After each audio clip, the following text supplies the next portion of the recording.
अस्सलाम वालेकुम मोअज़्ज़ज़ ख़वातीन और हज़रात, प्रोग्राम हस्बे हाल के साथ मैं हूं आपका मेज़बान अली मुमताज़। नाज़रीन, अमरीकी सदर डोनाल्ड ट्रंप जनवरी 2025 के जब से उन्होंने ओहदा संभाला अमरीकी सदर का, तब से हमेशा से ख़बरों में रहे हैं और कोशिश उनकी ये रही है कि जहाँ जहाँ जंग हो रही है वहाँ पर जंग को ख़त्म किया जाए, अमन हो, सुलह हो जाए। अब आज मौजूदा सूरत हाल क्या है वाइट हाउस की, ये चलिए चलकर मालूम करते हैं। ओह माय गॉड, काफी देर हो गई है, अभी तक सर ट्रंप नहीं आए। आ जाएंगे, वो अमेरिका के सदर हैं, आपकी तरह वेले नहीं है। दिन दे च घंटे 24 हुंदे ने, काम उन्हां नूं 25 हुंदे ने। ਉਹ ਗੱਲ ਸੁਣਾ ਪਾਸ ਜ਼ਲੰਸਕੀ, ਇੱਕ ਤੂੰ ਹੀ ਹੈ ਜਿਹੜਾ ਟਰੰਪ ਦੀ ਤਬੀਅਤ ਸਾਫ਼ ਕਰ ਸਕਦਾ ਹੈ। ਹੌਲਾ ਨਾ ਪਵੀ ਉਹਦੇ ਸਾਹਮਣੇ, ਤਗੜਾ ਰਹਿਣਾ ਹੀ। तमीज से बात करो, सर ट्रंप अमेरिका के सदर है, कोई तुम्हारी फूफी सास के बेटे नहीं है। ਉਹ ਟਰੰਪ ਵਾਸਤੇ ਐਡਾ ਮਹੱਜ਼ਬ ਲੈ ਜਾ, ਉਹਦਾ ਕਸੂਰ ਕੋਈ ਨਹੀਂ। ਇਹ ਤੇਰੇ ਵਰਗਿਆਂ ਨੇ ਸਲਾਮਾ ਕਰ ਕਰ ਉਹਨੂੰ ਸਿਰ ਤੇ ਚੜਾਇਆ ਹੈ। ਪੁੱਤ ਸਿਰ ਤੇ ਮੈਂ ਚੜ ਕੇ ਬਵਾਂਗਾ, ਤੇ ਜੇ ਮੈਂ ਸਿਰ ਤੇ ਨਾ ਵੀ ਨਾ ਚੜਾ ਤੇ ਮੇਰੇ ਫੈਸਲੇ ਤੇ ਮੇਰੀਆਂ ਪਾਲਿਸੀਆਂ ਦਾ ਜਾਦੂ ਸਿਰ ਚੜ ਕੇ ਬੋਲਦਾ।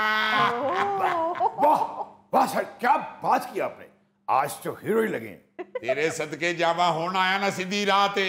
ਬਹੁ ਮੇਰਾ ਪੁੱਤ ਬਹੁ, ਖੁੱਲ ਕੇ ਬਹੁ, ਹੁਣ ਤੇਰਾ ਆਪਣਾ ਦਫ਼ਤਰ ਆ, ਫਿਕਰ ਨਾ ਕਰੀ ਕੋਈ ਵੀ। Happy Sunday sir. ਆ ਸੰਡਾ ਤੇ ਅੱਜ ਕੱਲ ਵਾਕਈ ਬੜਾ ਹੈਪੀ ਆ। Have a nice day sir. ਉਹ ਠੀਕ ਆ, ਇਹ ਪਰੇ ਕਰ ਇਹਨੂੰ।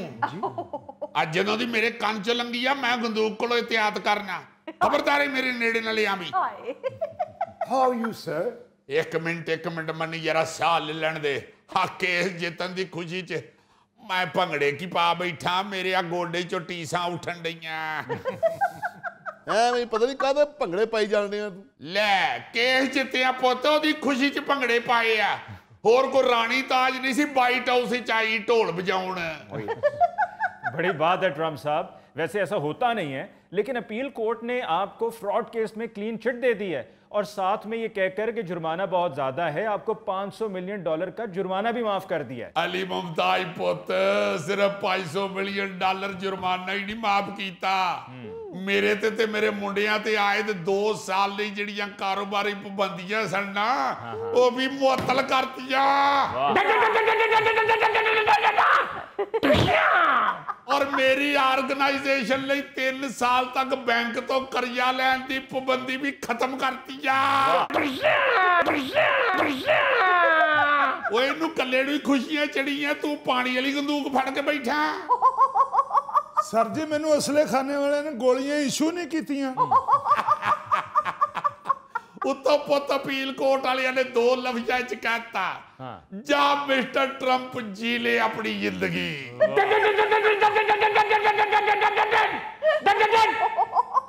ਯਾਰ ਇੰਨੀ ਫੈਰਿੰਗ ਸਦਰ ਦਾ ਦਫ਼ਤਰ ਹੈ ਜਾਂ ਮੰਡੀ ਬਾਉਲ ਦੇ ਨੂੰ ਵਿਆਹ ਤੇ ਆਏ ਆ? ਪੁੱਤ ਅੱਜ ਜੋ ਮਰਜੀ ਕਹੋ, ਅੱਜ ਚਾਚਾ ਟਰੰਪ ਖੁਸ਼ੀ ਬੜਾ, ਅੱਜ ਤੈਨੂੰ 7 खून माफिया। कमाल है ट्रंप साहब, अपील कोर्ट ने तमाम सजाएं और पाबंदियां आपकी मुअत्तल कर दी। कमाल कादा पुत, ना कर दे ते मैं अपील कोर्ट मुअत्तल कर छड़ना ही। मैं पुत जो अपनी आई ते आया वा, मैं नहीं बहता अगे कौने आ ते पिछे कौने आ। मैं ते पेंटागन दी खुफिया एजेंसी दे सरबराह लेफ्टिनेंट जनरल जैफरी क्रूज ते नाल ओदे 2 सीनियर फौजी अफसर बरतरफ कर दिते आ। हुण नहीं चलाउंदा गोलियां। सर गोलियां खत्म हो गई ने। बेटे मुंह तेरा एक रह गई सी सर। और तेनू जी डॉक्टर ने गोली मना की होएगी। नहीं सर, मेरे तो घोड़ा नहीं दबाया जाता। ते तेनू फिर पिस्तौल च घोड़ा कट के खोता पवा दिया। मिस्टर अली मुमताज जी, ये वो बदमस्त हाथी है जिसके रास्ते में जो भी आता है उसको कुचल देता है। ते काका तुसी ओ ड्राकल चूहे हो जेड़ी एक बारी रोटी टोक के ते 15 बारी उत्ते हो के सजे खब्बे बेंदी हो, को आ ही न जावे किधरे।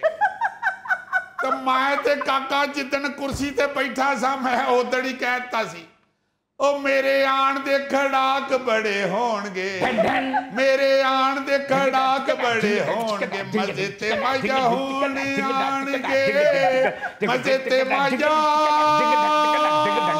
मजे ते मजा होने आणगे।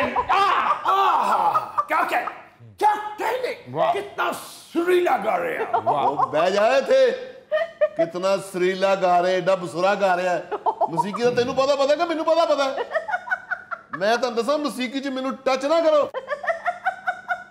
निशान भी कोई न छोड़ा के दिल को समझाए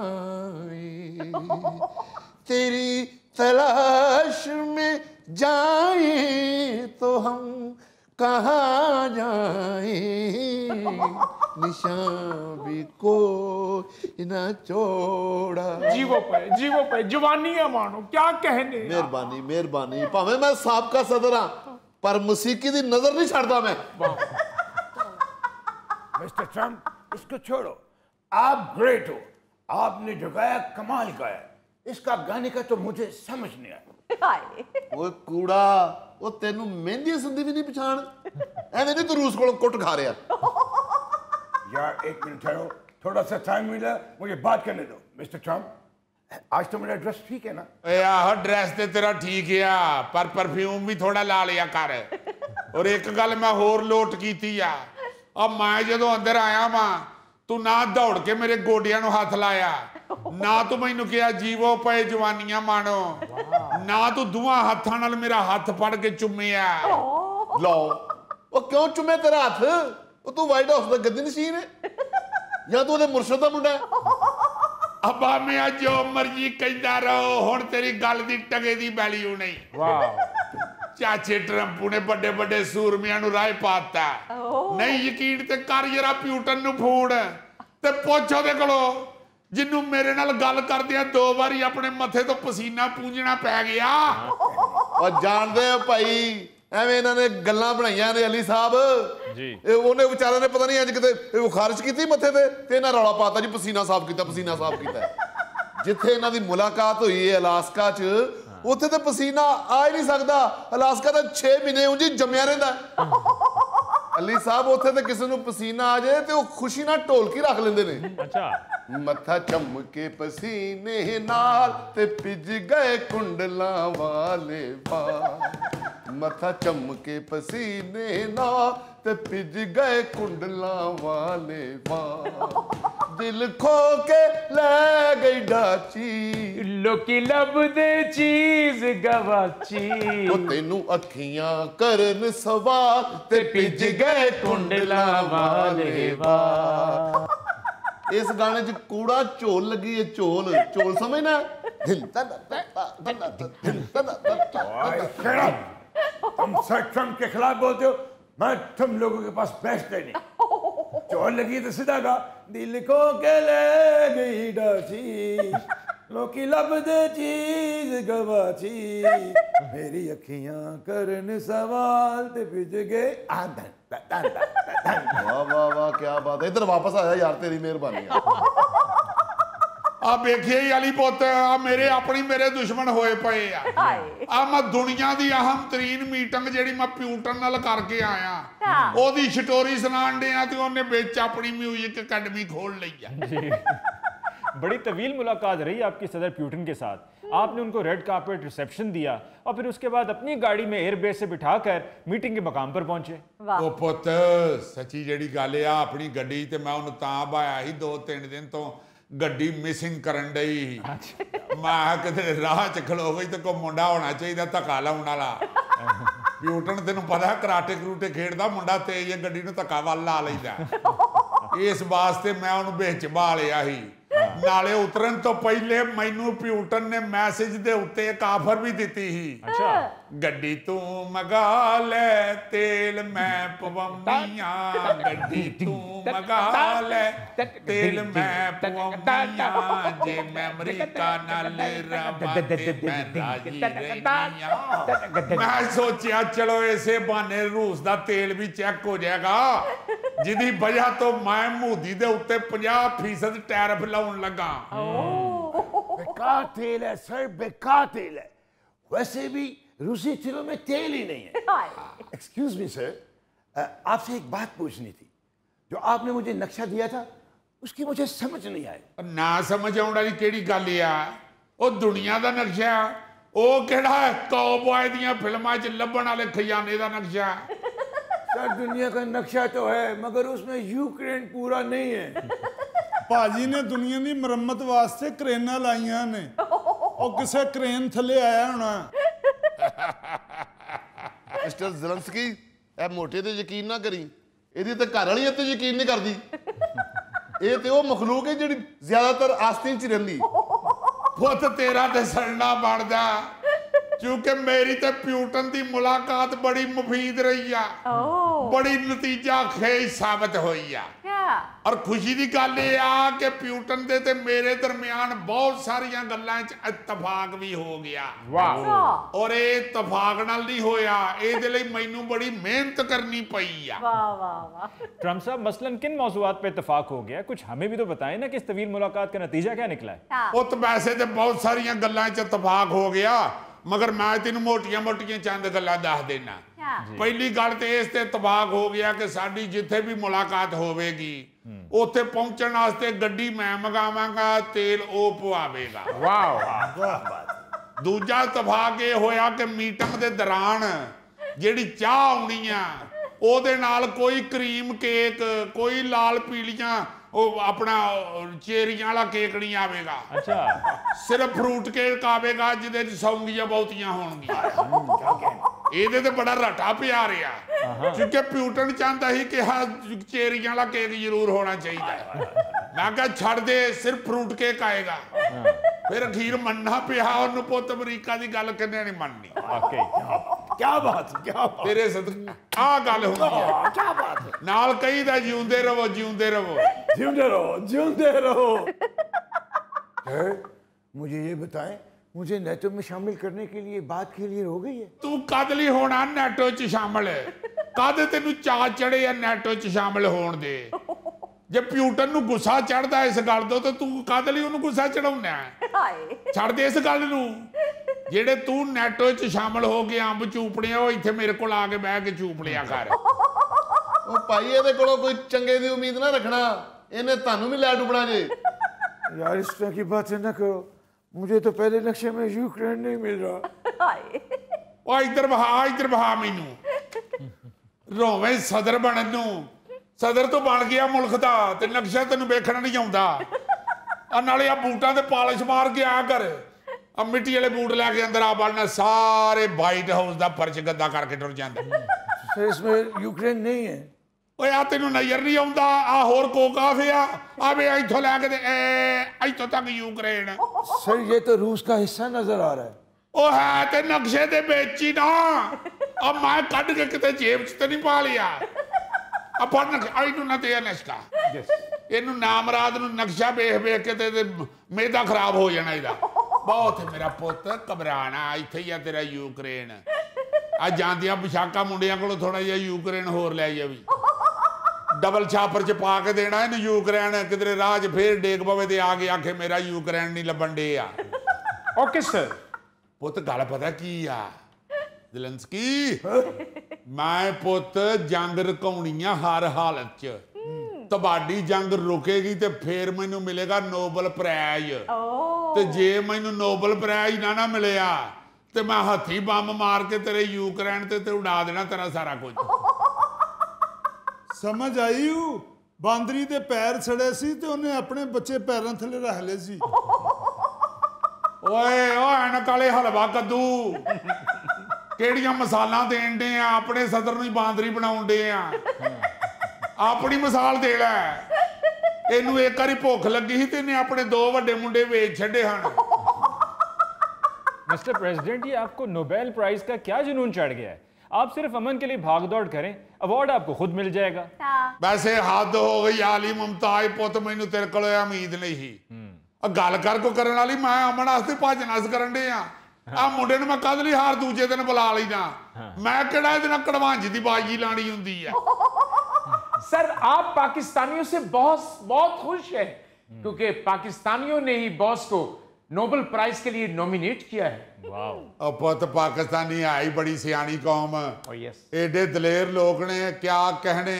ਆ ਵੇਖਿਆ ਹੀ ਕਿਵੇਂ ਮੋਦੀ ਦੀ ਦੌੜ ਲਵਾਈ ਨੇ। ਉੱਤੋਂ ਸਿਆਣੇ ਵੇਖ ਕਿ ਨਹੀਂ, ਜਿੰਨਾ ਕਰਿਆ ਇਹਨਾਂ ਤੇ ਚੜੇ ਆ ਰੱਬ ਜਾਣਦਾ, ਸਾਹ ਨਹੀਂ ਆਉਂਦਾ।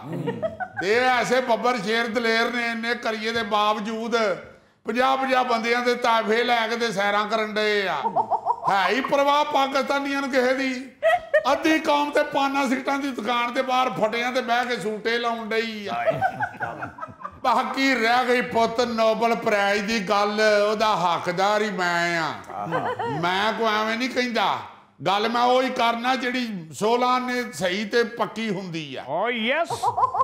ਉਹ ਕਾਹਦਾ ਦਈਏ ਤੈਨੂੰ ਨੋਬਲ ਪ੍ਰਾਈਜ਼ ਤੂੰ ਕਿਸੇ ਜੰਗਲ 'ਚ ਸ਼ੇਰ ਦੇ ਮੂੰਹ 'ਚੋਂ ਬੰਦਾ ਕੱਢ ਲਿਆ ਜਾਂ ਕਰਾਚੀ ਜਿਹੜੀ ਬਾਰਿਸ਼ ਹੋਈ ਏ ਉਹਦੇ 'ਚ ਸਿਰ ਤੇ ਨੋਟਾਂ ਦੇ ਸੰਦੂਕ ਚੁੱਕ ਕੇ ਤੂੰ ਕੱਢਿਆ ਜਾਂ ਕਿਸੇ ਕੋਠੇ ਤੋਂ ਡਿੱਗੀ ਮਾਈ ਨੂੰ ਤੂੰ ਕੈਚ ਕਰ ਲਿਆ ਕਾਹਦਾ ਦਈਏ ਤੈਨੂੰ ਨੋਬਲ ਪ੍ਰਾਈਜ਼ ਹੈ ਉਹ ਭਾਈਜਾਨ ਉਹਨਾਂ ਨੇ ਮੁਲਕਾਂ ਦੀਆਂ ਜੰਗਾਂ ਛੁਡਾਈਆਂ ਨੇ ਤੁਸੀਂ ਤੇ ਕਦੇ ਮਹੱਲੇ 'ਚ ਲੜਦੇ 2 ਮੁੰਡਿਆਂ ਨੂੰ ਨਹੀਂ ਛੁਡਾਇਆ ਤੂੰ ਨਾ ਵਿੱਚ ਬੋਲ ਤੂੰ ਬਸ਼ੀਰ ਦਾ ਮੁੰਡਾ ਮੈਂ ਉਹਦੀ ਇੱਜ਼ਤ ਕਰਨਾ ਉਹਨੇ ਮੇਰੀ ਗੱਡੀ ਨੂੰ ਇੱਕ ਵਾਰ ਧੱਕਾ ਲਾਇਆ ਸੀ ਪੁੱਤ ਇਹ ਤੇ ਜਦੋਂ ਮਿਲਿਆ ਨਾ ਨੋਬਲ ਪ੍ਰਾਈਜ਼ ਚਾਚੇ ਟਰੰਪੂ ਨੂੰ ਫੇਰ ਤੈਨੂੰ ਲੱਗਣਾ ਪਤਾ ਜਦੋਂ ਟਰੰਪੂ ਨੇ ਆਪਣੇ ਸਾਰੇ ਯਾਰਾਂ ਨੂੰ ਨੋਬਲ ਪ੍ਰਾਈਜ਼ ਦੀ ਖੁਸ਼ੀ 'ਚ ਦਾਵਤ ਦਿੱਤੀ ਸਵੇਰੇ ਸਵੇਰੇ ਬ੍ਰੇਕਫਾਸਟ ਦੀ ਉੱਥੇ ਜਦੋਂ ਚੱਲਿਆ ਨਾ ਹਲਵਾ ਪੂੜੀ ਤੇ ਆਲੂ ਕੀ ਭੁਜੀਆ ਨਾਲ ਕੀਮੇ ਵਾਲੀ ਟਿੱਕੀ ਨਾਲ ਮਿੱਠਾ ਪੂੜਾ ਫੇਰ ਤੈਨੂੰ ਲੱਗੇਗਾ ਪਤਾ ਜਦੋਂ ਤੈਨੂੰ ਮੁੰਡਿਆਂ ਦੱਸਿਆ ਕਿ ਅੱਜ ਬੜੀਆਂ पूड़ियां ਤੇ छोले उड़े जे उथे ट्रम्प साहब आप अमेरिका के सदर हैं, जो मर्जी करें पांचों घी में। अब आप देख लीजिए कि आपने एक तरफ तो टिकटॉक पर पाबंदी लगाई हुई है और दूसरी तरफ व्हाइट हाउस का टिकटॉक अकाउंट आपने लॉन्च कर दिया। ਉਹ ਪੁੱਤ ਬੜੀ ਮਜਬੂਰੀ ਹੈ ਟਿਕਟੌਕ ਬਣਾਉਣਾ ਹੀ ਪੈਣਾ ਸੀ ਤੁਹਾਨੂੰ ਪਾਕਿਸਤਾਨੀਆਂ ਨੂੰ ਤੇ ਡਾਢਾ ਪਤਾ ਟਿਕਟੌਕ ਦੇ ਕੀ ਫਾਇਦੇ ਨੇ ਜੇ ਹਾਨੀਆਂ ਅਮਰ ਮੋਟਰਸਾਈਕਲ ਤੇ ਪਿੱਛੇ ਖਲੋ ਕੇ ਵੀਡੀਓ ਬਣਾ ਕੇ ਸੁੱਟਦੀ ਆ ਟਿਕਟੌਕ ਤੇ ਲੱਖਾਂ ਵਿਊਅਰ ਖਿੱਚਦੀ ਆ ਕਿ ਆ ਵੇਖ ਮੈਂ ਬਣਾ ਲਿਆ ਨਾ ਟਿਕਟੌਕ ਤੇ ਇਲੈਕਸ਼ਨਾਂ ਤੋਂ ਪਹਿਲੇ ਮੈਂ ਬਨੇਰੇ ਤੇ ਖਲੋ ਕੇ ਜਦੋਂ ਹਲਕਾ ਜਿਹਾ ਕੀਤਾ ਨਾ ਡਾਂਸ ਤੇ ਵੀਡੀਓ ਸੁੱਟੀ ਮੈਂ ਟਿਕਟੌਕ ਤੇ ਵੇਖੀ ਫਿਰ ਤੇਰੇ ਚਾਚੇ ਟਰੰਪ ਨੂੰ ਵੋਟ ਕਿਵੇਂ ਪੈਂਦੇ ਆ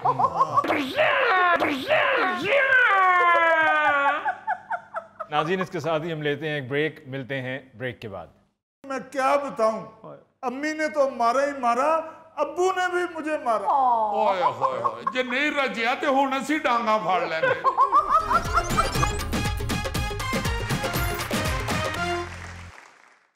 नाज़रीन पेश खिदमत है हस्बे हाल का खबरनामा। नायरिन न्यू जेम्स बॉन्ड 0092 आज जो खबर लेके आया है वो सुन के आपको फिल्म इंसाफ और कानून का मोहम्मद अली साहब का वो डायलॉग याद आ जाएगा, मुझे मेरी जिंदगी के 20 साल वापस लौटा दो जज साहब। मगर ये बात 20 साल की नहीं है, 3 साल की है, मगर 3 साल भी जिंदगी का बड़ा लंबा अरसा होता है। बिल्कुल सही। खबर कुछ यूं है जी, सुप्रीम कोर्ट ने नैब केस में 3 साल अपनी सजा काटने वाले साबिक डिप्टी सेक्रेटरी सरदार हुसैन को इल्जामात से बरी कर दिया। अदालत ने फैसले में लिखा है कि मुलजम के खिलाफ करप्शन का केस नहीं बनता, कैशियर बोगस चेक बनाने का एतराफ कर चुका है। यार आप लोग सोचिए कि उस बेचारे डिप्टी सेक्रेटरी सरदार हुसैन की क्या हालत होगी, बिल्कुल उनके ऊपर क्या बीती होगी। उनको भी छोड़े यार, उनके बच्चों पे, उनकी फैमिली पे क्या बीती हो। ताने सुन सुन के उनका हशर हो गया होगा। कई खानदान के महल्लेदारों के लोगों ने ये कहा होगा, ये भैड़े कम्मा दा फिर भैड़ा ही नतीजा होता। राम खांदे रहे ने तो उन्हें फड़िया गया ना। बच्चों के दोस्तों ने उनको ताने दिए होंगे कि ताड़ा सुनिया बा फड़िया गए। हाय हाय हाय हाय, 3 साल जेल में रहा है वो बंदा। और तफसील खबर की कुछ यूं है कि जब उन पे ये इल्जाम लगा तो उसी वक्त जो कैशियर था उसने ये एतराफ कर लिया कि ये बोगस चेक मैंने बनाया था। अच्छा। मगर नहीं, उस वक्त पता नहीं केस का क्या रुख था या जो मुखालिफ पार्टी थी उनको सरदार साहब पे क्या रिवेंज था या गुस्सा था, जेड़ा उन्होंने निकाल दिया और 3 साल वो बंदा बेचारा जेल के अंदर सड़ता रहा। वो तो शुक्र है अब सुप्रीम कोर्ट में केस गया तो मुअज़्ज़ज़ जज साहिबान ने हकायक सामने रख के फैसला सुनाया है, वरना सजा पूरी होने के बाद तो ये दाग सारी जिंदगी नहीं धुलता। बाद औकात तो आप चाह के भी अपनी बेगुनाही साबित नहीं कर पाते। ये केस सुनकर अजीजी साहब मुझे अपनी जवानी याद आ गई है। ओहो, आप भी पकड़े गए थे? जी सर, मुझ पर भी इल्जाम लग गया था जवानी में कि गोगे तुमने यहाँ पड़ी हुई दूध की पतीली पी गए हो। मैंने बहुत चिल्लाया, बड़ी चीखें मारी कि अम्मी हजूर मैंने दूध की पतीली नहीं पी, लेकिन मेरी फरियाद किसी ने नहीं सुनी। मेरी इतनी पिटाई हुई कि मैं क्या बताऊं। अम्मी ने तो मारा ही मारा, अब्बू ने भी मुझे मारा। ओए होए होए, जे नहीं रजिया ते हुण असी डांगा फाड़ लेंगे। क्योंकि अभी तो तुम्हें चाइना ने मारना है, रशिया ने मारना है। और नहीं भाई, मेरी बात तो सुन लो। मैं अपनी बेगुनाही साबित करने के लिए घर से निकल गया। आधी रात को निकला मैं उस बिल्ले की तलाश में जिसने दूध पिया था। भटकता रहा सहराओं में, पहाड़ों में, लेकिन बिल्ले को मैंने पकड़ लिया। बिल्ला म्याऊं म्याऊं कर रहा था, लेकिन मैं लेके आया। मैंने कहा अम्मी जान, ये है आपका मुल्ज़म, इसने दूध की पतीली पी है। लेकिन उस वक्त मेरे सफेद बाल हो चुके थे। मैं क्या बताऊं। यानी कि बचपन में फंसा हुआ, बचपन में बेगुनाह साबित हुआ। लेकिन जज साहब एक पॉइंट है इसमें गलत है। इसने कहा मेरे सफेद बाल हो गए थे, इसके बाल सफेद नहीं हो सकते, इसकी विग है। क्योंकि मैं माफी चाहता हूं, तुम्हारी बेगुनाही पे तो अभी भी हमें यकीन नहीं। हो सकता है तुमने अपना मुद्दा उस मजलूम बिल्ले पे डाल दिया। बिल्ले की म्याऊं म्याऊं की तुम्हारी अम्मी को समझ ही ना आई हो। वो शायद बेचारा म्याऊं म्याऊं में ये चीख रहा था कि नहीं खाला जी नहीं, काटा मुंदा ही मुजरम है। वैसे अजीजी, इस तरह के जुल्म हमारे मुल्क में बहुत ज्यादा है कि करे कोई भरे कोई। सजा किसी और को काटनी है, लेकिन सजा कोई और काटता है। जी, एक बिल भी पेश हुआ था, मुझे याद है, सेनेट में, कि जेलों में कैद बेगुनाह अफराद को मुआवजा दिया जाएगा। अच्छा, बट ठीक है, मुआवजा भी किसी हद तक उस अरसे की अजियत की तलाफी हो सकता है जितना अरसा वो बेचारा कैद रहा है। जी। लेकिन जितना मर्जी मुआवजा दे दो यार, वो गुजरा वक्त तो नहीं वापस आ सकता ना। जैसे मुझे वो डायलॉग ईमान से मुझे आज तक याद है, मोहम्मद अली साहब, मुझे मेरी जिंदगी के 20 साल लौटा दीजिए जज। हमारे वहां तो खैर बहुत रूटीन है ये कि बिला वजह किसी शख्स को किसी मुकदमे में फंसाओ, और मुकदमा भी ऐसा हो जिसमें जमानत पे बाहर आना भी मुश्किल हो। सही बात। उसके बाद केस लटका दो, साल साल तक तारीखें पड़ती रहे। इधर तो केस की इतनी तारीखें पड़ती हैं कि बंदे का मुंह लटके हुए कैलेंडर जैसा हो जाता है। यार, इसकी तो सबसे बड़ी मिसाल हमारे सदर पाकिस्तान आसफ अली जरदारी साहब है ना। बेशुमार इल्जामात लगे, उन पे केस बने, और लोग भी बकायदा उनको करप्ट मानना शुरू हो गए थे। लेकिन वो 2017 में जब आसफ अली जरदारी के खिलाफ करप्शन के आखिरी रेफरेंस का फैसला आया, अदालत ने उन्हें बरी कर दिया। आज वो सदर पाकिस्तान बन के बैठे हुए। तो अब जरदारी साहब जाके किसको कहें कि मेरी जिंदगी के 14 साल वापस कर दे जज साहब। तो ईमान से मैं हैरान होता हूं कि कैसे मजबूत एसाब के मालिक हैं जरदारी साहब। और मैंने सुना है कि वो जब सदर हुए थे ना जी, जेल के बाद आने के बाद पहली दफा जब सदर हुए थे, तो उन्होंने जेलर को अपने दावत दी खाना खाने की। अच्छा। वो जेलर बेचारा सारी रात डरदा रहा कि भाई सदर बन के मैनू बुलान दे, पता नहीं की गलती हुई।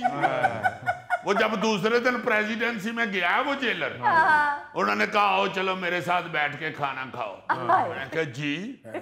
तो कहने लगे कि यार इतनी देर तुमने मेरी खिदमत की हुई या खाना खिलाया हुआ है, मैं सदर बना हूं। मैंने कहा चलो मैं भी तुम्हें खाना खिलाऊं। वाह, बड़ा खुश हो गया।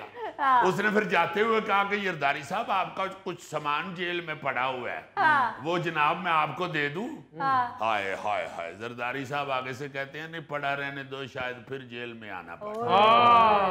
अजीजी, इसीलिए तो अदालत उज़्मा के एक सीनियर जज ने कहा था कि झूठा इल्जाम लगाने वाले को उम्र कैद होनी चाहिए। अब बिल्कुल सही बात है, जहाँ पे बेचारा एक बेगुनाह बंदा सजा काटता है, जेल में सड़ता कुड़ता है, अपनी जिंदगी बर्बाद करता है, वहां जब ये साबित हो जाए कि ये बेगुनाह है, इसे फंसाया गया है, तो जिसने फंसाया उसको भी जरूर सजा मिलनी चाहिए और कम से कम उससे तो डबल मिलनी चाहिए। इसका बेहतरीन हल हमारे दुनिया टीवी के चेयरमैन मियां आमिर महमूद साहब ने कुछ दिन पहले अपनी एक तकरीर में दिया है ना जी। सूबे छोटे करो, 32-33 हाई कोर्ट्स हों, आराम से जल्दी जल्दी फैसले हों और अच्छे फैसले हों, सुकून के साथ हों। बिल्कुल बेगुनाह आदमी इस तरह जेलों में ना बेचारे सड़ते कुड़ते रहे, वरना सिर्फ इतना कह देना कि जी ये बेगुनाह था, ये तो कोई अजाला नहीं है ना उसकी तकलीफ का।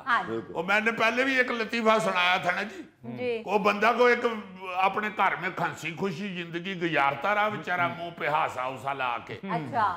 एक दिन मियाँ बीवी कमरे में सोए हुए थे, वो बीवी की आंख खुली तो वो खामद साहब थे ही नहीं कमरे में। उसने उठ के ढूंढना शुरू किया, ढूंढते ढूंढते उसने देखा किचन के अंदर उसका खामद जो है वो ब्लैक कॉफी बना के पी रहा है और सिर सुट के बैठा हुआ है शटूल के ऊपर। बेगम परेशान हो गई, पता नहीं क्या हुआ है। उसने जल्दी से जाके पूछा कि खैर है जानू, इस वक्त रात के 3 बजे ब्लैक कॉफी, क्या प्रॉब्लम है?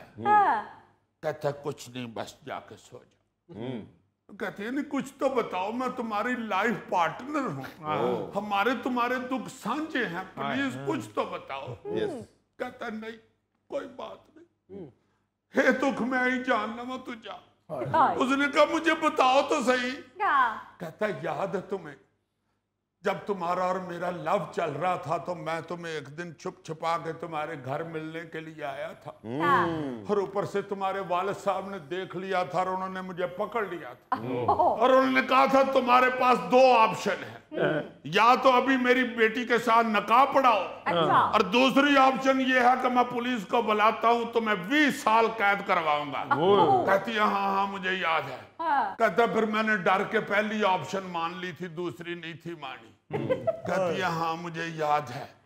कहता अगर दूसरी ऑप्शन मान लेता तो आज 20 साल गुजर गए हुए थे। नाज़रीन इसके साथ ही हम लेते हैं एक ब्रेक, मिलते हैं ब्रेक के बाद। गरीबी क्या कहती है, इशारे तोड़ दो, या गरीबी में सिग्नल की सुड़क बट्टी नजर आनी बंद हो जाती है।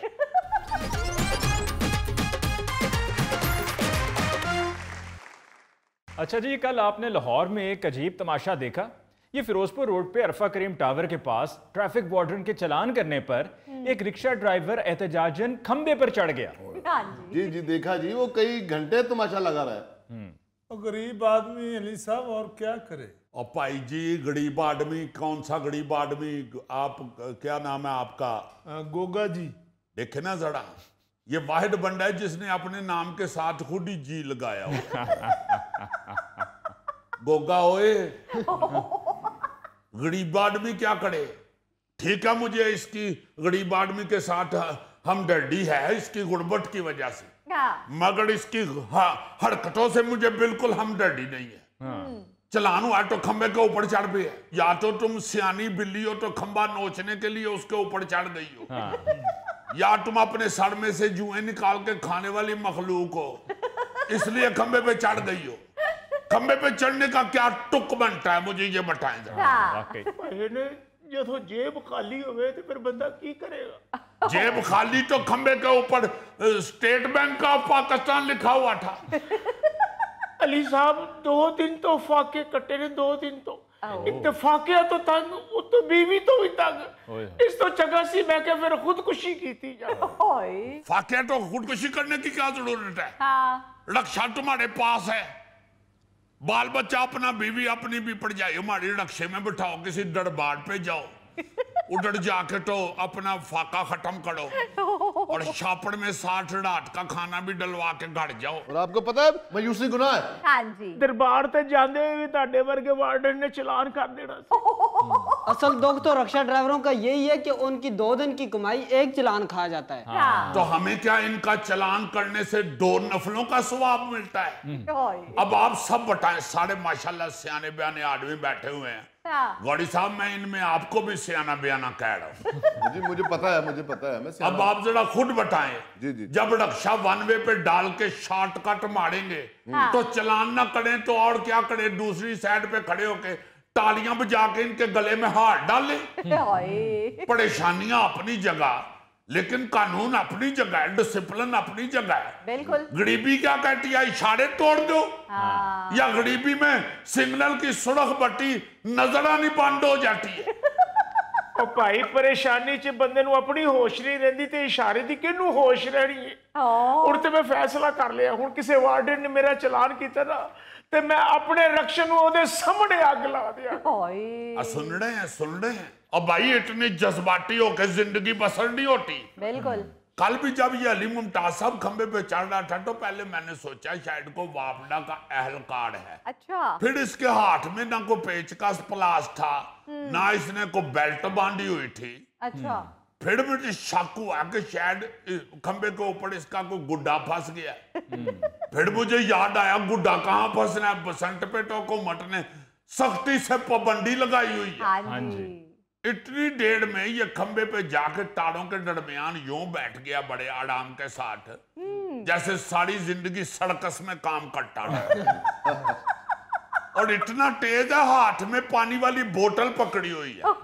जिस तरह फुआद खान आउटडोर शूटिंग के लिए जाए तो साथ पानी वाली बोतल नहीं लेके जाता, उस तरह पानी साथ हाथ में पकड़ा हुआ है। ये तो अल्लाह का शुक्र है कि फटाफट वापडा वालों ने पीछे से लाइट बंद कर दी, बल्कि यूं कहें कि उनको लाइट बंद करने का बहाना मिल गया। देखो जरा, गया खुदकुशी करने हैं और साथ पानी वाली बोतल दे गया। ये तो अली साहब वही साहब हो गए ना कि एक बंदा लैनो में जा रहा था तो बंदे ने पूछा किधर जा रहे हो, कहता मैं खुदकुशी करने जा रहा हूँ, गाड़ी के नीचे आऊंगा। वो कहता रोटी को पड़ी अज, कहता उससे गड्डी लेट होगी तो भुखा मरांगा। ना पानी की बोतल लेके ऊपर चढ़ा हुआ है। वो तो हमने मुज़ाकरात करके इसे नीचे उतार लिया है, और मैंने दिल में अल्लाह का शुक्र किया कि हमने एक इंसान की जान बचा ली। मुझे तो बार बार इस पे शक होता है कि इंसान है भी या कोई छलेडा है, क्योंकि हम तो अपनी अम्मी से, नानी अम्मा से यही सुनते आए हैं कि दरख्तों के ऊपर, ऊंची जगहों के ऊपर छलेडे रहते। सारी बातें अपनी जगह, लेकिन उसने वाज़ेह धमकी दे दी है कि अब वो रक्षा ही चलाएगा। ओ भाई, रक्षा चलाएगा तो इसके फाके और बढ़ जाने हैं। रक्षा चलाएगा तो इसका नुकसान होगा, किसी का क्या बिगड़ना। वैसे ट्रैफिक वाले भी ज्यादती करते ने। एक तो बंदा महंगाई दे इथों तंग होया हुंदा, उतों दा चलान ठोक के कर देंदे ने। तुम तो जिस रक्षे पे बैठते हो उसका तो ओवरलोडिंग की वजह से भी चलान बनता है। अलबत्ता एक बात हम बार बार समझाने की कोशिश करते हैं कि गरीबी का कानून से कोई ताल्लुक नहीं है। गरीबी अपनी जगह यार, कानून अपनी जगह। कानून का तो एहतराम करो, कानून के मुताबिक तो सड़क पे चलो। कानून की खिलाफवर्जी करने के बाद जो सारे लोग हमारी मिन्नत अल्लाह करते हैं कि एक बार जाने दें, अब मेहरबानी, आपकी बड़ी मेहरबानी, एक दफा छोड़ दे। तो जब ये उल्टी सीधी हरकतें करते हैं उस वक्त क्यों नहीं सोचते कि हमें अब टल्ले करने पड़ेंगे। बिल्कुल सही। चले आप भी एक मर्तबा जाने दिया करें, शायद इसी बातों से सुधर जाएं। ये तुम जो इतने हम डर बने हो तो मेरे हट्ठे चाल ले तेरा मैं पैदल जाने भी चलान कर दे, और चलान दे उठे मैं डैम्पर लिखना, डैम्पर का चलान किया। बिल्कुल नहीं सुधरेंगे ये इस तरह, उल्टा शेर हो जाते हैं ये। हाँ जी। एक को छोड़े तो अली मुमताज साहब, दूसरे कहते हैं उसने भी तो खिलाफवर्जी की थी, मैंने खिलाफवर्जी की, को अनोखी खिलाफवर्जी कर दिया। मेरा चलान काटे, उसका तो नहीं किया आपने। वो आपका कोई रिश्तेदार है, उसके पास किसी तगड़े बंदे का कार्ड होगा। इस तरह की ये बातें बनाते हैं, ये बड़े तेज होते हैं। ये देखेगा और चुप कर रोई ना मटन डालते हैं। ऊपर से कहता मैं नहीं नीचे आऊंगा, पहले मरियम नवाज को, सीएम को बुलाओ इधर। वो हमने कहा वो जापान गई हुई है, नीचे आ जाओ, तुम्हारी मेहरबानी है। इस तरह ना करो, या अगर उनके आने पे तुमने नीचे उतरना है तो फिर जापान चले जाओ, उधर किसी खंबे पे चढ़ जाओ। चलो फिर लवा के दो जापान का वीजा, खंबे दे उत्थे मैं आप चढ़ जाऊंगा। देखो जरा देखो, कितना तेज है, अपना काम सीधा कर है। वो क्या कहते हैं, अपना उल्लू सीधा कर। हालांकि ये खुद उल्लू है, इसका कोई उल्लू नहीं है। इतना तेज है, कहता है मुझे कोई सरकारी नौकरी दे। फिर अगर नौकरी की बात हुई है, फिर कहता है कि मैंने रक्षा किस्तों पे लिया हुआ है, मेरा 5.5 लाख कर्जा है, वो भी उतारे। और मैं क्या होली होली इन्हें कहना है कि मेरी बुढ़ी मैनू मार दी है, मैनू नवी बुढ़ी भी लैके दियो। ये देखो, ये देखो, इस पे किस तरह रोया कि जैसे ये बात सच्ची है। चलाना तो तंग आके किसी दिन मैं फाया ले लेना। ते सवाए गर्दन लम्मी होने जो तेनू फाया जो कुछ भी नहीं लभना। और भाई खुदकुशी करना मसले का हल नहीं, कानून की पाबंदी करना मसले का हल है, मेहनत करना मसले का हल है, ये बात है। हौसले च रहना मसले का हल है, फाया लेना मसले का हल नहीं है। ये वैसे गौड़ी साहब आपने बात ठीक की है। ये जो फाया लेना बार बार टड़ियां लगाते हैं ना, ये अपना कद बढ़ाना चाह रहे हैं। यार क्या पागलपन की बात कर रहे हो। और माली हालात की अगर बात की जाए तो आधे से ज्यादा मुल्क के माली हालात इसी तरह के हैं। अगर तुम ये कर गुजरते तो तुमने सोचा है कि उसके बाद तुम्हारी बीवी बच्चों पर क्या गुजरनी थी, किस किस तरह से उन्होंने जलीलो ख्वार होना था और हर रोज उन पर क़यामत टूटनी थी। ये बड़ी तेज चीज है, आप नहीं इसको जानते। आप अगर इसकी महीने की आमदन लगाएं तो मेरी तनख्वाह से ज्यादा बनती है। रक्षा चलाने वाले लोग हमसे ज्यादा कमा लेते हैं। हम तो नहीं खंबियों पे चढ़ के तो खुदकुशियां करते फिटे। यार क्या फजूल बातें किए जा रहे हो। ओ जी तुसी इन्हू कहो ए रक्षा चलावे, मैं वार्डन बनना वा। लो बन जाओ वार्डन, बन जाओ, तुम बन जाओ वार्डन। लिखो लिखो, मोटरसाइकिल वाले का नाम लिखो जरा। की ना तेरा? मुस्तन सड़ो सेंटार्ड।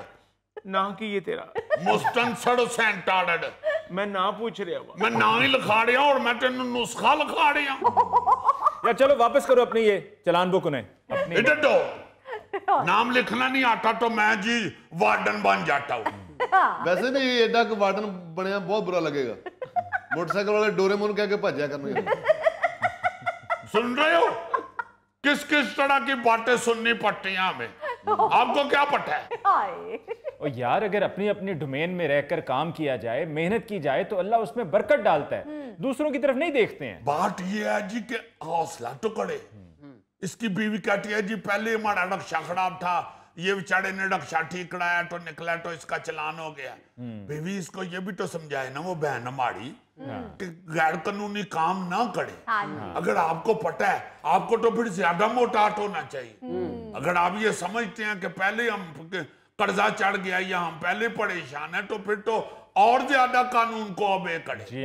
ऐसे निकलते हैं, ऐसे वन वे तोड़ते हैं, ऐसे ये चालाकियां करते हैं, उस वक्त नहीं समझते। चलें जी अब रहने दें, माफ कीजिए, अब तो वो नीचे उतर आया है। और नहीं जी हमारे भाई हैं, हम इन्हीं की ड्यूटी दे रहे होते हैं, इन्हीं की जान की हिफाजत कर रहे होते हैं। असल में ये घर से ही परेशान था, हमारे से ये तंग नहीं है, पीछे घर से ही परेशान आया। मगर बात ये है कि जब आप घर से परेशान हो तो और ज्यादा मोटाट होके काम करें। मैं तो सिर्फ इतना कह रहा हूँ। वैसे तो ईमान से इससे पूछे, मैंने तो इसको ये भी कहा था कि नीचे आके ये टॉफी ले जाओ, ऊपर बैठ के चूसते रहे। मैं कोई बच्चा नहीं जो टॉफी देख के थल्ले आ जाता। मुझे तो नीचे से बच्चा ही लग रहा था। मैंने कहा वो बच्चा है छोटा सा, मुझे क्या पता है नीचे आएगा तो चंगा पला भाई निकल आएगा। गुर्बत का ये हाल नहीं है कि आप खुदकुशी करें। मेरी तरफ देखो, मैं जब भी घर में डिस्टर्ब होता हूं तो नहर किनारे जाके अपनी इतनी इतनी टांगे नहर में डुबो के बैठा रहता हूं। गोगे जिस दिन तेन सप लड़े ना पानी चो उस दिन आ जाएगा। नाज़रीन इसके साथ ही हम लेते हैं एक ब्रेक, मिलते हैं ब्रेक के बाद। बड़े आदमी हुए हैं अनवर मसूद साहब जी जी, वो बहुत पहले ये कह चुके हैं, दोस्तों इंग्लिश जरूरी है हमारे वास्ते, फेल होने को भी एक मजमून होना चाहिए। बाबा जी अल्लाह पाक आपको सलामत रखे, क्या बच्चों की हौसला अफजाई की।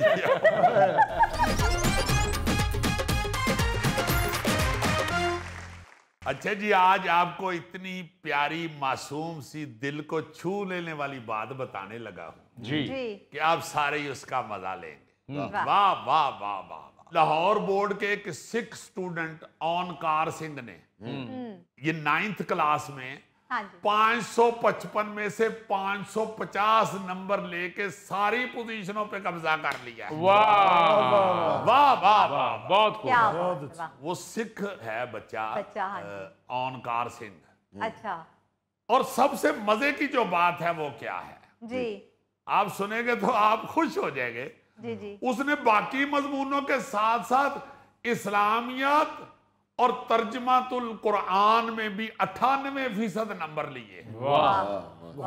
यानी सिख बच्चा है हाँ। और उसने इस्लामियात में भी और ट्रांसलेशन ऑफ कुरान में भी 98% नंबर लिए। क्या बात। यानी वो बहाना भी बना सकता था ना जी कि हाँ। मुझे तो इन मजमूनों की समझ ही नहीं आई जी। मेरा जो के इससे ताल्लुक नहीं है इसलिए मुझे नहीं पता चला। पता क्या उसने मेहनत की है एज स्टूडेंट, उसको एक अपना सब्जेक्ट समझ के उसने उस पर मेहनत की है और 98% नंबर लिए। क्या बात है जी। आप देखे ना वो पेपर चेक करने वाले भी हैरान रह गए होंगे कि बच्चे का नाम ते ओंकार सिंह लिखे है ते ट्रांसलेशन ऑफ कुरान च भी 98% नंबर। वाह वाह वाह वाह।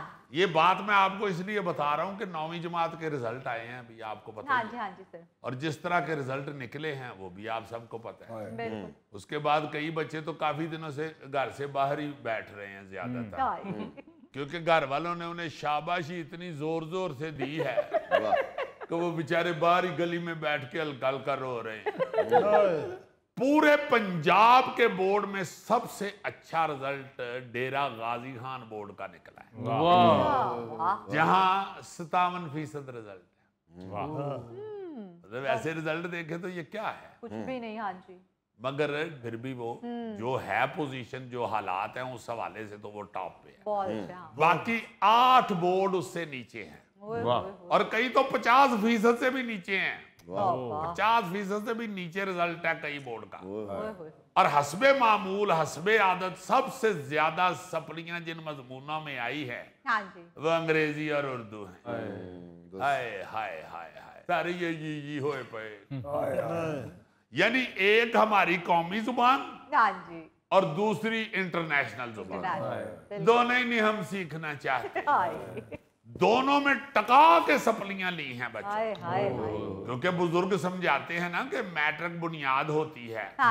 आगे की सारी पढ़ाई इसी हिसाब से फिर चलती है। बिल्कुल सही। इसीलिए मेरा ख्याल है पाकिस्तानी खास तौर पे मैट्रिक में इन 2 मजमूनों में ही फेल होते हैं, क्योंकि आगे चल के इन्हें 9 निहालों ने बड़े बड़े इम्तिहानात में उर्दू और इंग्लिश में ही फेल होना होता है। 9वीं जमात के साथ साथ एक और मजेदार चीज सुने जी।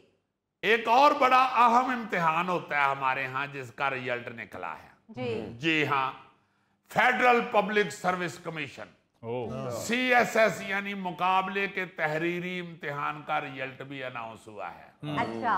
और उनकी हालत भी 9वीं जमात वाले लड़कों की ही निकली है, बल्कि उनसे थोड़ी ज्यादा भैड़ी हालत निकली है CSS का इम्तिहान देने वाले बच्चों, क्योंकि वहां पे सिर्फ 2.77% उम्मीदवार कामयाब हुए हैं।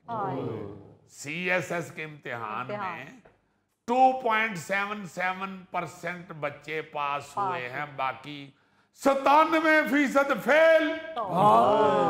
क्या कह रहे हो जीजी? यार मैं कोई झूठ तो नहीं बोल रहा। 12,792 उम्मीदवारों में से 354 पास हुए हैं और बाकी तफसील तो नहीं आई अभी तक, मगर ये रेशो आ गई है सामने।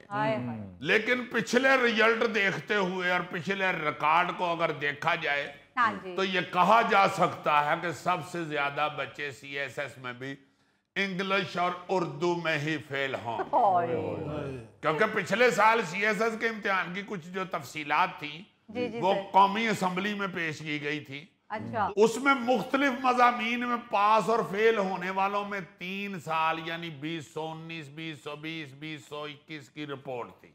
अच्छा। उस रिपोर्ट के मुताबिक कौमी जुबान उर्दू के मजमून में 3 साल के दौरान मजमूई तौर पर 54.53% उम्मीदवार फेल होए सन।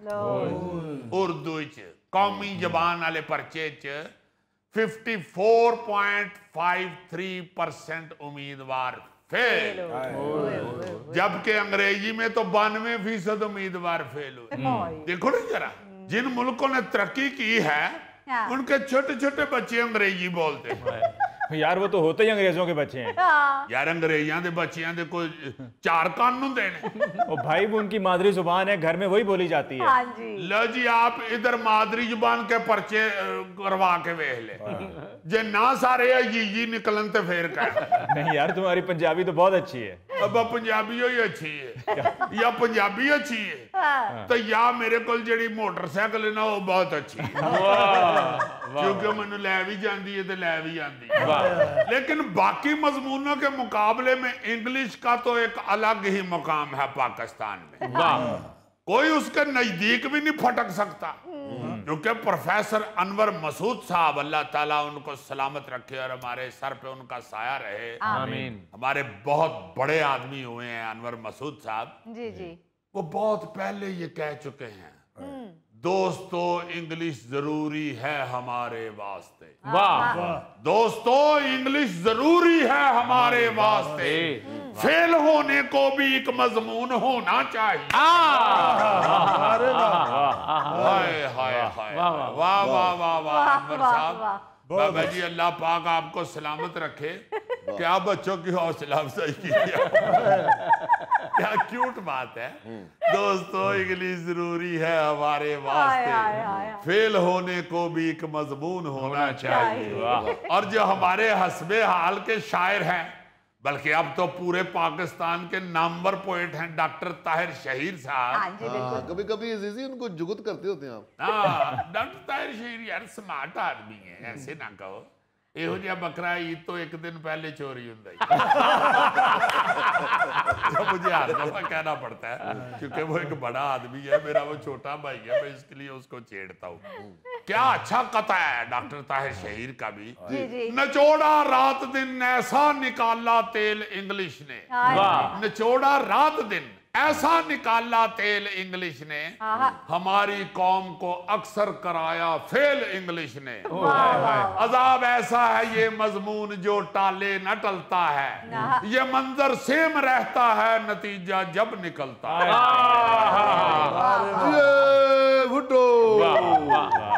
देखो ना जरा कि हमें आज तक यही नहीं समझ आ रही।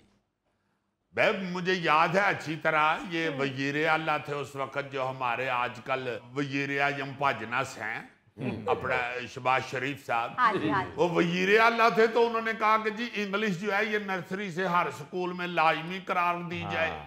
उन्होंने कहा जी इन्हें पढ़ाएगा कौन, इतने तो ऐसे ऐसे टीचर सरकारी स्कूलों च भर्ती होए ने जिन्होंने वट नहीं कहना आंदा, वो तो हर दूजे दिन एप्लीकेशन भेजते हैं कि मेरे पेट में वट फिर रहा है इसलिए मैं आ नहीं सकता।